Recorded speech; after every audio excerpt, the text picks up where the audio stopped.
questo corsetto e quant'altro. Dobertò del Lago, arrivano da Dobertò del Lago che sarà ghiacciato. Ah, Grisù,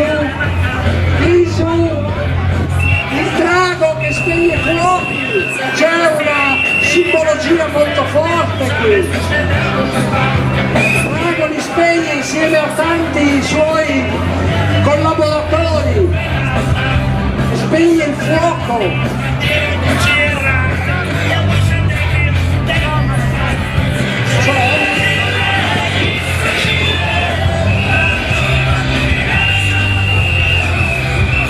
Dobertò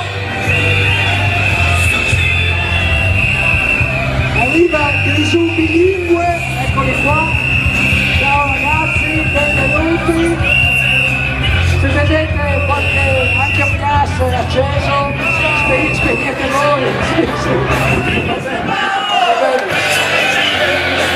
Speriamo con fotovoltaico che non succeda più. Stanno sul pezzo anche, Sì. Sì, voleva. Eccoli qua, a spegnere fuochi, bisogna accenderli. Voi più che spegnerli, giovani donzelle, le accendete i fuochi. Molti Grisù e Grisù, che sta arrivando il drago. Dovreste andare a Lubiana a fare la rappresentazione, perché il drago è il simbolo di Lubiana.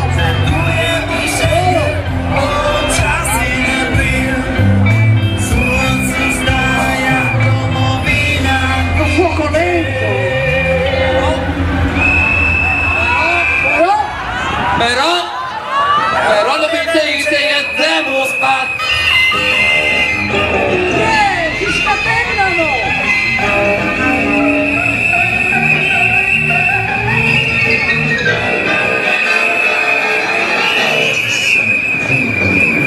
scatenano.